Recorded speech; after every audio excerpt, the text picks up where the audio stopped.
Jadi harus kita waspadai karena itu adalah cikal bakal terjadinya percepatan proses aterosklerosis di dalam pembuluh darah kita. Itu tidak hanya jantung, di seluruh tubuh. Makanya tidak salah dari Dokter Hari bilang tadi, penyakit jantung koroner merupakan salah satu penyebab kematian yang tertinggi, nomor satu. Kadang dia saing-saingan tuh antara stroke, penyakit jantung. Mereka saling kejar-kejaran di mana yang terbanyaknya. Pada saat usia kurang dari 55 tahun, laki-laki lebih berisiko tinggi untuk terjadinya serangan jantung itu. Tapi setelah usia 55 atau 60 tahun pada perempuan, itu angka kejadiannya meningkat 3 kali lipat. Deteksi dini itu lebih bagus untuk mencegah komplikasi dari penyakit jantung koroner itu sendiri. Jadi kalau seandainya seperti Dokter Adi misalnya usia berapa sekarang? 27. Ada yang serangan jantung usia 27-an, saya temui waktu saya masih pendidikan. Jadi kalau seandainya selagi aktivitas olahraga, lari misalnya kan, rasa dada nggak nyaman.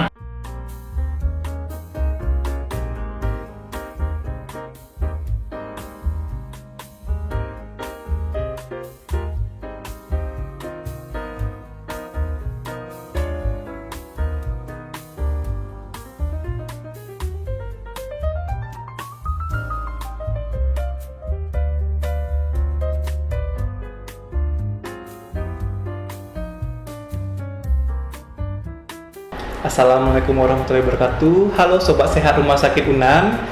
Perkenalkan nama saya Dr. Hari Rahman Iksan.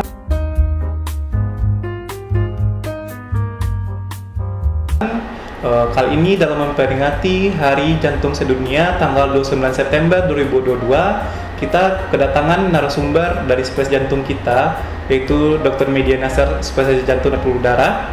Nah, kali ini kita akan mengangkat tentang topik penyakit jantung koroner. Nah, mungkin sobat Sunan pasti sudah tahu penyakit jantung koroner. Nah, bagaimana kita cara mengenali secara dini ataupun untuk pencegahannya. Sobat sehat, dalam rangka memperingati Hari Jantung Sedunia yaitu tanggal 29 September 2022. Nah, kita akan membahas tentang topik penyakit jantung koroner. Nah, penyakit jantung koroner ini merupakan penyebab kematian paling tinggi di dunia setelah penyakit stroke. Oleh karena itu, bersama kita sudah hadir narasumber kita, yaitu Dr. Media Nasser, spesialis jantung dan pembuluh darah. Beliau merupakan salah satu spesialis penyakit jantung di Rumah Sakit Unan. Nah, halo dok. Halo Dokter Hari. Oke, sehat. Dok, Alhamdulillah sehat. Oke, sehat ya dok. Pasti sehat loh. Iya. Spesialis jantung pasti sehat ya dok. Oke. Alhamdulillah. Iya. Oke dok. Nah dok, kita kan sekarang mengangkat topik tentang penyakit jantung koroner dok. Ya. Dok.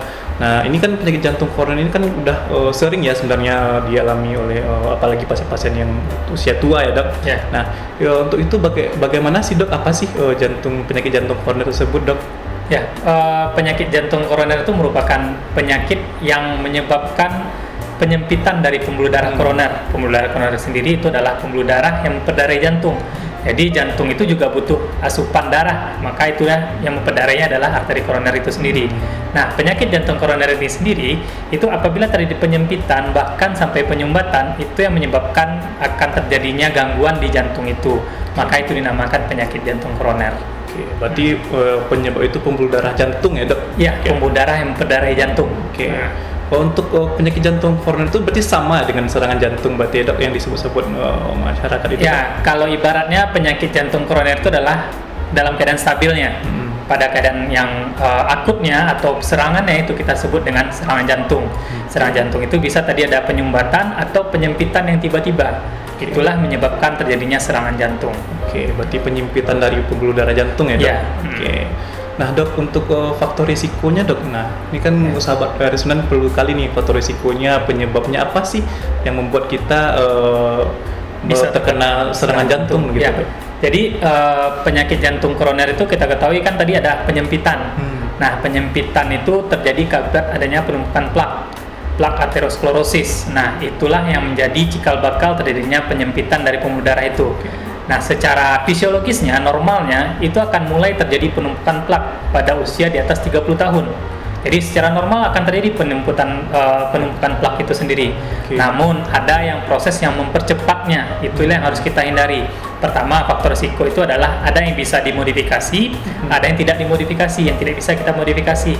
Kalau yang tidak bisa kita modifikasi itu contohnya usia. Usia tentu kita nggak bisa mengurangi umur kita sendiri ya. Terus yang kedua, jenis kelamin. Pada saat usia kurang dari 55 tahun, laki-laki lebih berisiko tinggi untuk terjadinya serangan jantung itu. Tapi setelah usia 55 atau 60 tahun pada perempuan, itu angka kejadiannya meningkat 3 kali lipat. Kenapa? Karena pada fase usia tersebut sudah memasuki fase menopause, di mana menopause tidak ada lagi estrogen yang dihasilkan atau kurang, minimal sekali. Terus yang ketiga itu tadi yang kalau yang tidak bisa modifikasi tadi usia dan jenis kelamin. Kalau yang bisa modifikasi, pertama faktor risiko hipertensi. Nah, kemarin ini baru kita peringati lagi Hari Hipertensi Sedunia. Hipertensi itu adalah tekanan darah tinggi tadi. Jadi kita harus mengontrol tekanan darah tersebut. Jadi kita harus targetkan di bawah 140/90. Yang kedua, diabetes. Diabetes mellitus atau paling sering kita kenal penyakit gula. Itu juga salah satu faktor risiko yang bisa menyebabkan penyakit jantung koroner. Yang ketiga adalah merokok. Nah, kalau pengalaman saya hampir 90% itu pasien-pasien dengan merokok mengalami serangan jantung. Terus yang keempat adalah obesitas atau kegemukan. Jadi banyak pasien-pasien yang gemuk itu juga berisiko tinggi untuk terjadinya serangan jantung. Dan yang terakhir itu adalah kolesterol. Kolesterol tinggi itu akan mempercepat proses penumbuhan plak di arteri koroner itu. Jadi faktor risiko itulah harus kita waspadai nantinya sehingga bisa kita cegah terjadinya penyakit jantung koroner itu sendiri. Oke, berarti untuk faktor risiko sendiri itu ada yang bisa dimodifikasi, ada yang tidak bisa dimodifikasi ya dok, nantinya Dok. Nah, untuk gejala sendiri dok, nah kadang-kadang kita kan sering juga merasakan nyeri dada. Nah, nyeri dada itu berbeda nggak untuk nyeri dada untuk penyakit jantung koroner atau nyeri dada biasa karena otot dok gitu? Ya. Memang itu sering sekali didatang pasien dan keluhan nyeri dada. Sebenarnya nyeri dada itu banyak sekali DD-nya, diagnosa pembandingnya. Itu yang pertama yang kita patut waspadai, nyeri dada yang khas untuk angina itu jika memenuhi 3 kriteria. Pertama, nyeri dada dirasakan di belakang dada, dalam dada. Kita tidak bisa menunjuk lokasi pastinya di mana, tapi pokoknya di seluruh lapangan dada ini terasa nyeri. Nyerinya kayak gimana? Seperti biasanya itu paling sering adalah seperti dihimpit, jadi kayak ditekan nyeri dada itu. Itu yang pertama tadi, nyeri dada di belakang dada. Terus yang kedua biasanya itu meningkat pada saat aktivitas fisik ataupun stres emosional. Misalnya nih, kalau dokter Hadi lagi olahraga, lari, terasa agak nggak nyaman dadanya, itu patut kita waspadai. Terus yang ketiga bisa nyerinya tersebut berkurang dengan istirahat atau pemberian nitrat di bawah lidah. Jadi kalau seandainya tadi dokter Hadi jadi lagi olahraga, lari, dada nggak nyaman, terus di bawah istirahat hilang, berkurang dia, itu harus kita waspadai itu sebagai nyeri dada khas angina, khas karena penyakit jantung. Jadi itu.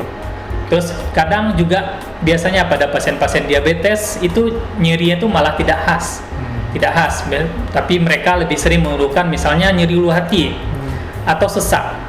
Nah, kadang memang nyeri ulu hati inilah yang paling overlapping dengan penyakit lambung, penyakit MAH. Jadi kadang pasien sering menyangka ini lambung, udah berapa lama udah dikasih obat lambung masih belum juga hilang nyerinya.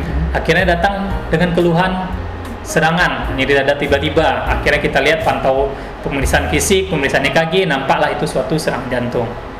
Jadi itu harus kita waspadai. Oke, berarti keluhannya nyeri dada lebih apanya dok untuk dominannya adalah nyeri dada. Kalau untuk keluhan yang lain ada dok selain itu dok? Sesak nafas saat aktivitas biasanya sesak nafas aktivitas atau tadi nyeri ulu hati. Tapi nyeri ulu hati udah diterapi nih dengan terapi obat MAH nggak berkurang, nggak ada signifikan. Cobalah nanti kita periksa lebih lanjut untuk jantungnya. Oke, jadi selain nyeri dada juga ada sesak nafas ya satu gejalanya dok. Oke dok.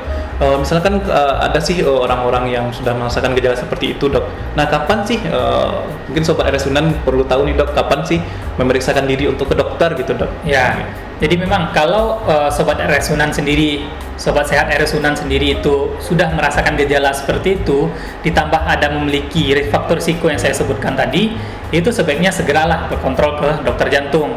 karena memang walau bagaimanapun deteksi dini itu lebih bagus untuk mencegah komplikasi dari penyakit jantung koroner itu sendiri. Jadi kalau seandainya seperti Dokter Adi misal usia berapa sekarang? 27. Ada yang serangan jantung usia 27-an saya temui waktu saya masih pendidikan. Jadi kalau seandainya selagi aktivitas olahraga lari misalnya kan, rasa dada nggak nyaman, apalagi kalau seandainya orang tersebut merokok. Nah, segeralah periksakan dirinya ke dokter jantung untuk minimal kita lakukan pemeriksaan elektrokardiografi atau EKG. Jadi untuk kita dapat mendeteksi dini penyakit jantung koroner itu sendiri. Oke. Berarti kalau berdasarkan faktor risiko juga ya, Dok? Iya, harus kita ketahui. Ya, faktor risikonya ada apa tidak. Baru kita untuk bahkan lebih baik mencegah daripada mengobati ya, Dok? Kita deteksi dini, itu yang kita harapkan. Itu kita harapkan ya, Dok. Ya. Nah, kalau untuk pengobatan sendiri, Dok, ada nggak, Dok? Misalkan pengobatannya harus bedah kah atau harus modal pengobatan saja gitu? Ya, untuk pengobatan sendiri seperti tadi, tentu kalau kita harus obati dulu faktor risikonya. Misalnya kalau di hipertensi kita kasih obat tekanan darah tinggi, kita kontrol tekanan darahnya. Diabetes kita kontrol gulanya. Kolesterol kita kontrol kolesterolnya. Kalau dia merokok kita anjurkan untuk stop merokoknya. Kalau dia obesitas kita sarankan olahraga untuk menurunkan berat badannya. Nah, setelah faktor risiko ini kita kontrol, tentu obat selanjutnya adalah kita mengontrol dari penyakit jantung koroner itu sendiri. Karena pada dasarnya penyakit jantung koroner itu adalah adanya penumpukan plak. Nah, kita harus mencegah agar plak-plak tersebut tidak pecah. Kalau plak tersebut pecah, maka terjadilah sumbatan darah. Nah, untuk mengantisipasi itu biasanya kita memberikan obat pengencer darah. Yang kedua adalah obat yang mengontrol supaya denyut jantungnya tetap stabil. Karena kalau denyut jantungnya cepat, maka demand-nya, kebutuhan jantung itu akan meningkat. Sedangkan supply pembuluh darahnya sudah sempit, tentu akan berkurang. Maka kita kontrol dari obat yang kita berikan obat jantung tersebut. Oke, berarti obat-obatan juga ada pengencer darah ya. gitu ya, Dok? Nah, oke, untuk melakukan sumbatan ya, Dok. Nah, untuk masalah pencegahannya, Dok. Nah, ini kan tadi dokter juga bilang kan dari faktor risiko, Dok. Mungkin ada lebih rinci lah, Dok, untuk penjelasan tentang cara pencegahan, karena Sobat FS 90 tahun nih, Dok. Karena lebih baik mencegah ya, Dok, daripada mengobati, betul. Ya. Baik, untuk Sobat Sehat RS Unan, memang untuk pencegahan itu minimal adalah olahraga yang teratur, minimal 3 kali seminggu, lebih kurang 30 menit, diusahakan untuk dirutinkan. Minimal jalan, lari pagi, itu tidak masalah. Yang kedua adalah batasi asupan garam. Nah, garam itu normal itu kurang dari 5 gram per hari. Untuk orang sehat, kalau orang dia hipertensi tentu akan kita kurangi lagi. Terus kita batasi konsumsi gula. Kita batasi asupan lemak yang berlebihan. Dan yang terakhir adalah stop merokok itu sendiri. Nah, karena kita berada di wilayah yang makanannya cukup enak ya di Minangkabau ini, tentu itu harus kita waspadai juga. Karena sebenarnya pada dasarnya makanan-makanan kita itu kaya akan rempah-rempah. Jadi untuk makan santan itu tidak bermasalah, selama santan itu tidak kita lakukan pemanasan yang berulang.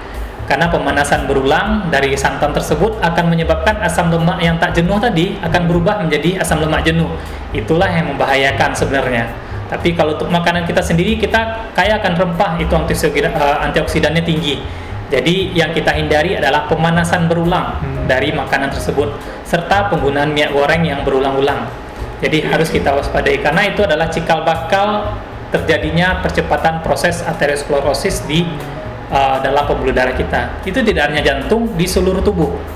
Makanya tidak salah dari Dokter Hari bilang tadi, penyakit jantung koroner merupakan salah satu penyebab kematian yang tertinggi, nomor 1. Kadang dia saing-saingan tuh antara stroke, penyakit jantung. Mereka saling kejar-kejaran di mana yang terbanyaknya. Jadi walau bagaimanapun, itu intinya adalah tetap masalah pembuluh darah antara stroke dan penyakit jantung koroner. Itu yang kita harus waspadai. Oke, berarti memang faktor risiko juga apalagi di Minangkabau ya, Dok, untuk terkenal dengan makanan yang enak-enak ya. Berarti memang dari makanan juga ya, Dok, berarti ya makanan, olahraga aktivitas juga ya. Ya, sama nanti kalau bisa terus mengontrol diri kalau misalnya MCU gitu bisa juga ya, Dok, untuk kalau memang sudah ada faktor risiko, rutinlah untuk melakukan medical check up minimal setidaknya 1 kali dalam setahun. Oke, 1 kali dalam setahun ya, Dok. Oke, terima kasih Dokter Medi. Oke. Nah, itu Sobat Resunan penjelasan dari Dokter Medi tadi mungkin bisa kita terapkan ya di rumah ya. Apalagi mengenai penyakit jantung koroner ini yang merupakan penyakit salah satu penyebab kematian tertinggi ya di dunia. Nah, mungkin bisa kita terapkan untuk jantung kita sendiri ya, kita dan untuk keluarga kita. Nah, untuk Dokter Medi mungkin ada closing statement Dok untuk Sobat RS Sunan Dok. Ya, baik, terima kasih Dokter Hari. Jadi untuk Sobat Sehat RS Sunan, sekarang kan dalam rangka memperingati Hari Jantung Sedunia dengan temanya Use Heart for Healthy Heart. Jadi kita akan menggaungkan untuk menyehatkan jantung kita sendiri. Dengan topik kali ini penyakit jantung koroner, maka kita harus bisa menjaga jantung kita agar tetap sehat. Caranya tadi yang sudah kita jelaskan, pertama mulai mengontrol faktor risiko, mulai dari merokok, kolesterol, hipertensi, diabetes, dan kegemukan. Kita kontrol semuanya, kita rajin berolahraga, dan kalau kita sudah terkena penyakit jantung koroner, tentu kita harus minum obat teratur, kontrol teratur, dan selalu menjaga kesehatan jantung kita. Baik, sekian Dokter Hari, terima kasih. Terima kasih Dokter. Oke, begitu ya Sobat RS Sunan. Jadi yang penting dalam suara yang dijelaskan Dokter Medi tadi, bagaimana kita harus mencegah faktor risiko yang penting ya. Karena lebih baik mencegah daripada mengobati ya, Sobat RS Sunan. Sudah jelaskan bagi Sobat Sehat RS Sunan penyakit jantung koroner itu. Nah, yang penting bagaimana kita cara untuk mempraktekkan di kehidupan sehari-hari ya. Jangan lupa jaga kesehatan ya. Nah, kalau misalkan kita ada keluhan, jangan lupa ke Rumah Sakit Universitas Andalas ya untuk memeriksakan diri ke Rumah Sakit UNAN. Oke, sekian bincang sehat kita pada kali ini. Sampai bertemu lagi kita di bincang sehat selanjutnya. Sekian dan terima kasih. Assalamualaikum warahmatullahi wabarakatuh. Waalaikumsalam warahmatullahi wabarakatuh.